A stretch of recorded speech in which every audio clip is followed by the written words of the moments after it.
ada kitab yang merangkum, mencatat, membukukan ijazah beliau, biografi beliau, perjalanan hidup beliau, begitu juga kaul-kaul beliau. Kitabnya bernama Syarhus Sudur ini kitabnya. Kitab Syarhus Sudur. Ini kitab internal. Jika para kiai ingin memiliki kitab ini, saya kasih PDF-nya. Syarhus Sudur artinya adalah untuk melapangkan hati, melapangkan dada. Sama dengan tabarukan dari ayat dalam surat Al-Insyirah. A'udzubillahi minasyaitonirrajim. Bismillahirrahmanirrahim. Alam nashrah laka sadrak. Syarhus Sudur. Bidzikri ba'di ahwal wa sair wa ijazat wa manaqib.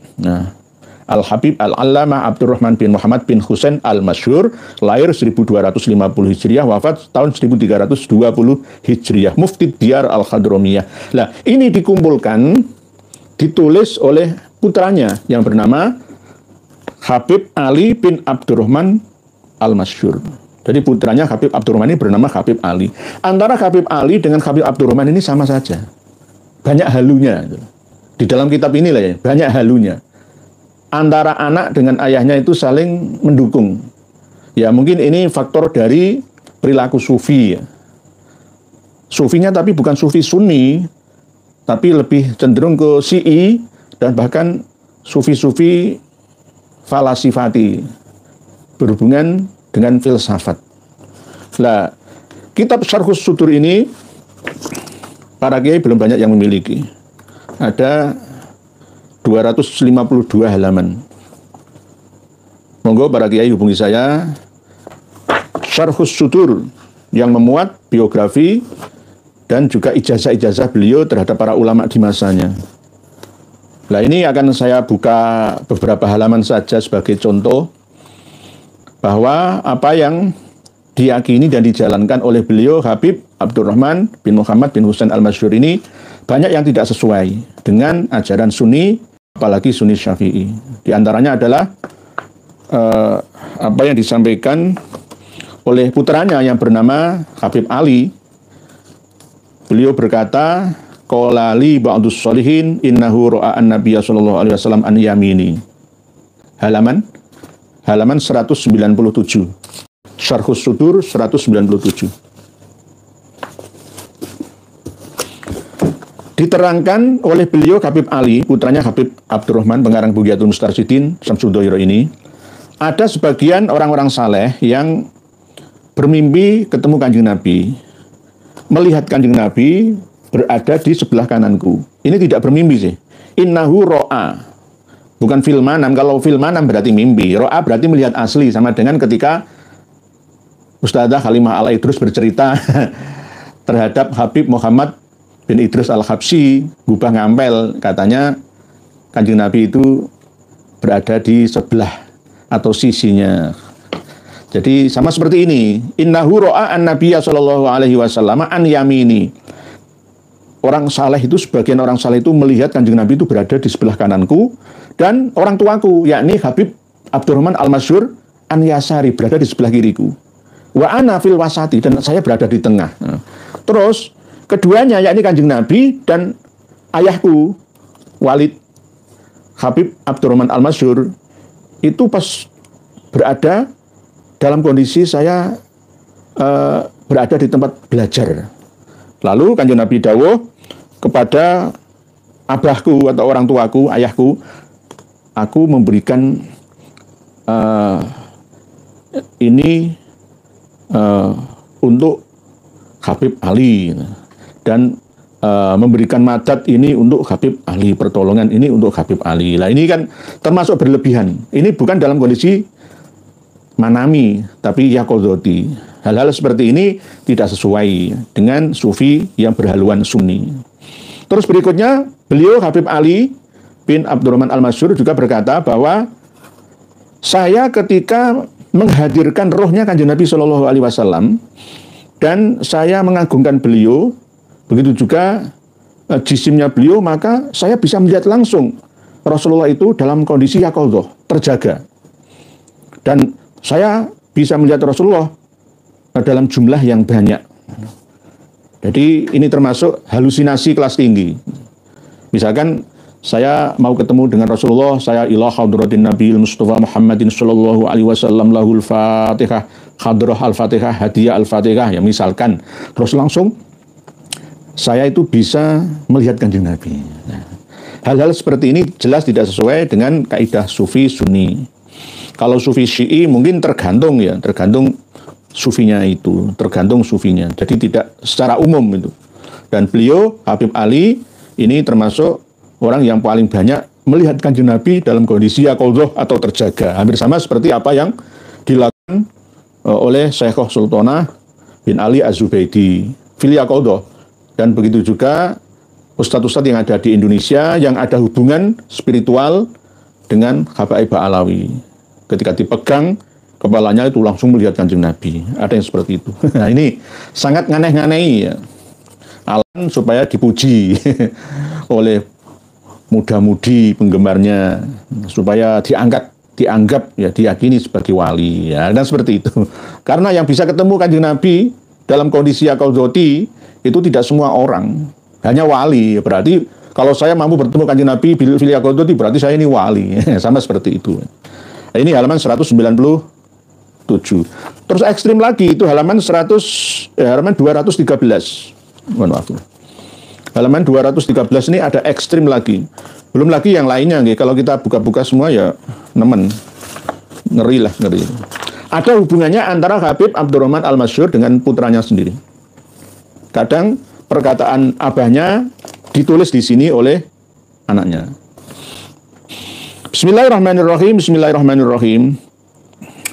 Mulai dari halaman 212 sampai 213. Ini ada keterangan bahwa Masjid As-Saqaf atau Masjid As-Segaf di Tarim sana itu sering dihadiri oleh Nabi Khidir, Balya Ibnu Mulkan. Dan Habib Abdurrahman Al-Masyhur selalu ngimami menjadi imam. Makmumnya ya Nabi Khidir tersebut. Nah, ini ada dawuh Waqala radhiyallahu anhu. Kalau waqala radhiyallahu anhu berarti Habib Ali, putranya Habib Abdurrahman. Inna Masjid Syekh Ibrahim As-Saqaf. Jadi di sana itu masjid dinamakan memang Masjid As-Segaf, sama seperti di Indonesia. Di Solo kan ada Masjid As-Segaf ya kan. Di Kebun Agung Pasuruan juga Masjid As-Segaf. Nanti kalau masjid itu dikuasai oleh klan As-Segaf yang menjadi As-Segaf. Nama lainnya hilang.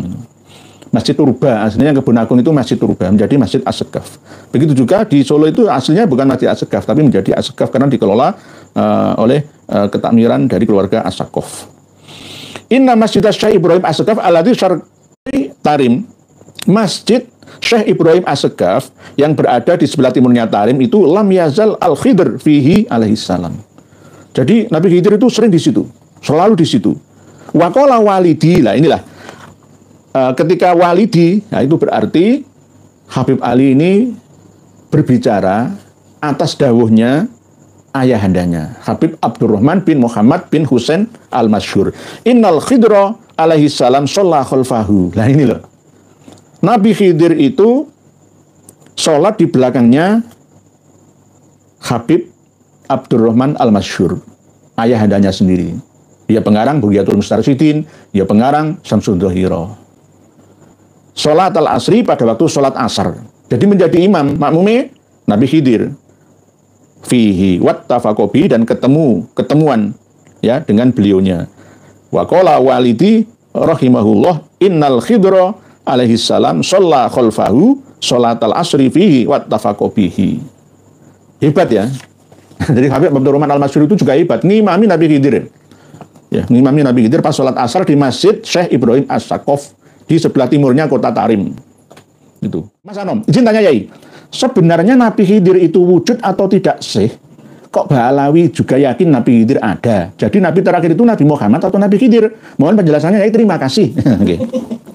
Sudah sering saya sampaikan dulu nggih Mas Anom bahwa wa ma ja'alna li basyarin min qablikal khuld afa imitta fahumul khalidun. Quran yang mengatakan, bukan saya. Pemahamannya pun mudah sebenarnya bahwa Kanjeng Nabi Muhammad itu adalah khotamul anbiya wal mursalin. Tidak ada nabi la nabiya ba'dah, wala rasulah ba'dah. Enggak ada. Nabi Isa meninggal dunia, Nabi Khidir meninggal dunia, Nabi Idris meninggal dunia, Nabi Ilyas meninggal dunia. Yang hidup itu jiwanya. Jiwa Nabi Idris masih hidup, jiwa Nabi Adam, Nabi Nuh, Nabi Hud ya masih hidup. Karena jiwa itu terkena hukum alami, sunatullah, kausalitas, bahwa energi itu tidak bisa dimatikan, tidak bisa berhenti, tetap berulang kali akan ada di semesta alam ini. Hanya berubah-ubah dan berpindah-pindah. Dari zaman ke makan, dari makan ke zaman, lintas makan. Jadi Nabi Khidir itu bisa berbentuk makhluk yang berbentuk arwah.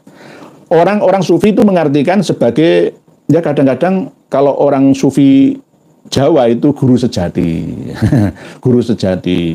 Terus asumsi, interpretasi, memahami Nabi Khidir itu juga berbeda-beda. Ada yang Nabi Khidir itu masuk ke dalam raganya manusia, seperti sistem aplikasi yang diinstal ke dalam jasad ragawi badannya seseorang.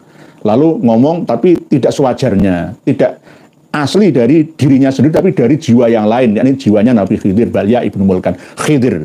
Ada juga yang dengan tirakat kelas tinggi, bertemu di tempat khusus yang sunyi, di pertemuan 2 kali, ya, atau sungai, ya. Lalu di situ terlihat cahaya hijau, seperti permadani. Khidir itu artinya kan hijau. Aslinya kan Balya ibnu Mulkan. Akhirnya terkenallah oleh kaum-kaum sufi itu bahwa Nabi Balya itu seorang wali, bukan nabi, seorang wali, seorang kekasih Allah yang mendapatkan izin dari ilahi untuk masih bisa berinteraksi dengan manusia atau para wali atau para kiai dengan maunahnya. Tapi maksud pemahaman yang ditemui itu berbeda-beda. Jadi intinya kalau Nabi Khidir sendiri sudah meninggal dunia. Sejak Rasulullah dilahirkan itu sudah meninggal dunia. Karena Rasulullah itu Nabi terakhir. Tidak usah kita menunggu Nabi Isa. Nanti kita akan bahas rumit lagi nanti. Saya akan diprotes mati-matian oleh para kiai dan santri. Oh, Nabi Isa itu masih hidup. Wes mati. Nabi Isa itu sudah meninggal dunia. Yang hidup itu jiwanya. Nabi Khidir ya sudah meninggal dunia. Yang hidup jiwanya. Nabi Idris, Nabi Ilyas, dan Nabi-Nabi semua sudah meninggal dunia semua. وَمَا مُحَمَّدٌ إِلَّا رَسُولٌ قَدْ خَلَتْ مِنْ قَبْلِهِ الرُّسُلُ. Sudah jelas. مَا كَانَ مُحَمَّدٌ أَبَا أَحَدٍ مِّن رِّجَالِكُمْ وَلَكِنْ رَسُولَ اللَّهِ وَخَاتَمَ النَّبِيِّينَ وَكَانَ اللَّهُ بِكُلِّ شَيْءٍ عَلِيمًا. Khotaman Nabiin, ada beberapa bacaan yang mengatakan wa khotiman Nabiin, khotaman Nabiin atau wa khotiman Nabiin. Ini ada jelas keterangannya bahwa Nabi kita Nabi Muhammad itu adalah pamungkasnya para nabi dan rasul. La nabiyya wala rasulah ba'dah. Apalagi Kanjeng Nabi kok dikatakan masih hidup oleh para sufi-sufi, masih bisa memberi hadis baru lagi. Ya, ini kan pemahaman sufi-sufi itu seperti itulah. Guru saya itu juga ditemui Nabi Khidir. Tapi yang berbentuk apa, wallahu a'lam, itu pemahaman jiwa di dimensi, bukan dimensi 3 manusia. Ketika kita bertemu Nabi Khidir atau Wali Khidir lah, sekarang nggak usah Nabi lah, Wali Khidir, Balya ibnu Mulkan, di suatu tempat, di hutan, di lautan, di tepi sungai, ya, itu bentuk fisiknya itu berbeda-beda. Kalau kejernihan jiwa, frekuensi batiniah kita tidak nyambung dengannya, ya nggak bisa ketemu. Paling ketemu lewat mimpi.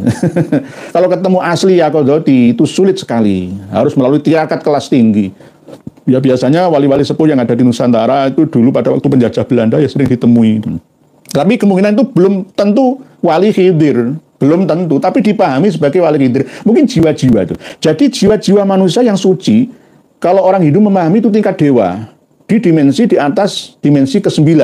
Itu terkadang diberi izin oleh Allah untuk datang ya ke muka bumi dimensi manusia, menemui hal-hal tertentu karena kepentingan tertentu, tugas-tugas tertentu dari ilahi Robbi. Ada yang seperti itu. Nanti kita bahas lagi, nggih.